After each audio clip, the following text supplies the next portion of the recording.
تعالي نعرف مع بعض النهاردة ازاي من فرخة واحدة ممكن تطلعي 3 وجبات مشبعة تكفي من 3 ل4 أشخاص. بس قبل ما نبتدي حطي اللايك واحتسبي اللايك في ميزان حسناتك، عشان فعلا محتاج الفيديو يوصل لأكبر قدر ممكن من الناس، لأن الحاجة غليت جدا. تعالي بقى نبتدي كده مع بعض. انتي هتجيبي فرخة وزنها في حدود 2 كيلو ونص، هتبتدي ان انتي تقسميها كده. لازم السكينة بتاعتك تكون حامية عشان خاطر تسهل معاكي يعني التقسيم وكده.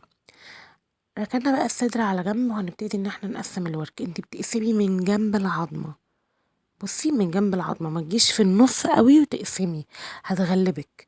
وبعد كده ابتديت ان انا افصل شوية دبوس عنها من عند العظمة برضو. انتي بتشتغلي كده من جنب العظمة، وبعد كده طلعت الدبوس وصفحة. هي دي كده بيسموها صفحة، اللي هي بتبقى جنب الدبوس، وادي كمان دبوس وصفحة. دلوقتي بقى هنبتدي ان احنا نشتغل في الصدر. هنفصل الاول كده الجناحات. الجناحات طبعا بتبقى 3 اجزاء، جزء صغير كده يعتبر مش بيتاكل اصلا، الجزء اللي بعده والجزء التاني اللي زي الدبوس الاول انا طلعت كده الحته اللي فيها السلسله بتاعه الظهر وركنتها في جنب. طبعا احنا مش هنرمي اي حاجه، وعلى فكره انا ال3 وجبات مش حاسبه فيهم العظم، وكمان مش حاسبه فيهم الكبده والقنصه بتاعه الفرخه. وادي دبوس بتاع الجناح، ودي دبوس تاني. وعلى فكرة الجناحين راكنينهم، وهنحطهم كمان في الوجبات بتاعتنا اللي احنا هنطلعها. دلوقتي بقى ابتدينا ان احنا نشيل الجلد. انا كنت ممكن البس جوانتي، بس كنت مش هبقى مالكة، كانت الفرخة تقعد تتزحلق مني وكده، فما فيش مشكلة، ممكن تستخدمي جوانتي او ممكن تستخدمي ايدك. وبعد كده تعصري على ايدك كده ليمون وتغسليها كويس بقى يعني بالهاند ووش وكده، وهتبقى زي الفل. بصي بقى ابتديت ان انا اقسم الصدر كده. طبعا انا السكينه بتاعتي ديت مش حاميه خالص، يعني انتي لو معاكي سكينه حاميه كمان هتنجز معاكي اكتر من كده. ابتديت ان انا افصل عنها العظمه. انا هقطع معاكي بقى الصدر بطريقتين، طريقه اللي هي بتاعت البانيه المعتاده بتاعتنا دي، وطريقه التانية اللي هي بتاعت الستريبس. بس انا بصراحه بفضل الطريقه بتاعت الستريبس لان هي بتبقى موفره اكتر. بصي الخطوه اللي عدت دي انا كنت يعني بخبط كده على الفراخ عشان خاطر يعني ايه ترق كده معايا. وعلى فكرة في خطوة مهمة جدا قبل ما تبتدي تقطعي الفراخ، لو عايزاها تتقطع معاكي وخصوصا البانيه تتقطع معاكي بشكل كده احترافي وسهل كده وسلس، هتحطيها في الفريزر شوية بحيث ان هي بس يعني تمسك نفسها، متقعدش بقى تزحلق منك في كل حتة. مش بتجمديها لدرجة التجميد، لا. دلوقتي بقى تبتدي في الخطوة دي بتضغطي قوي على صدر الفرخة عشان خاطر السكينة وهي ماشية كده تطلع لك القطعة سليمة مفيهاش اي تعرجات.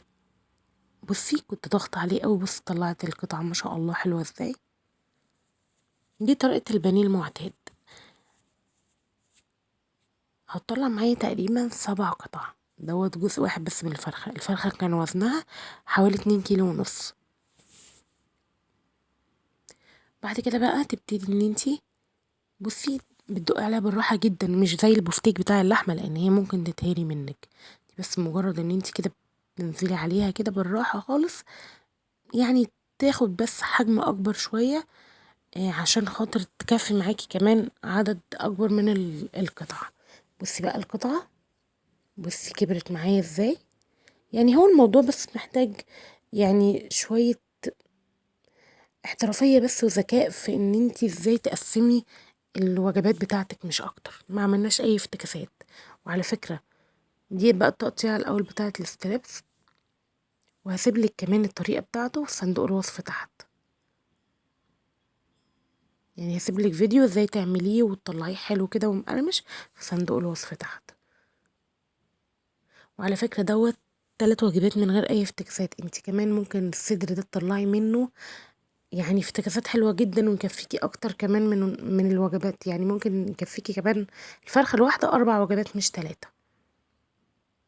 هسيبلك كمان في صندوق الوصف تحت ازاي تعملي البانيه بتاع الشركات من 4 قطع بس بانيه طلعنا 14 قطعة، وكان زي الشركات وكان طعمه تحفة. جربي. انا هحط لك الحاجات دي في صندوق الوصف تحت. لو وصلت لحد هنا معايا في الفيديو متنسيش بقى اللايك عشان خاطر الفيديو يوصل لأكبر عدد من الناس، وتشتركي كمان في القناة عشان خاطر الفترة اللي جاية دي يعني في وجبات اقتصادية كتيرة جدا جدا عشان الغلا اللي احنا فيه ده. وكمان لو دخلتي على القناة عندنا هتلاقي وجبات اقتصادية حلوة جدا جدا وموفرة جدا، وكمان طعمها حلو، مش تحرمي نفسك من حاجة وفي نفس الوقت بتوفري. بص بقى انا بفضل ليه التقطيعة دي عشان بص مطلعة معايا عدد اكبر، حاسة ان هي يعني فيها بركة كده اكتر. بس مطلعة معايا عدد كده كتير، وحاسة ان يعني ايه، هي دي طلعت معايا حوالي 10 قطع. سواء قطعت دي او دي، في كلتا الحالتين يعني الاتنين حلوين وكل حاجة. بصي بقى طلعت كام قطعة من بقية الفرخة. ده الدبوس، وده الدبوس الجناح، ودوت الجناح نفسه، وادي جناح كمان، وادي دبوس كمان.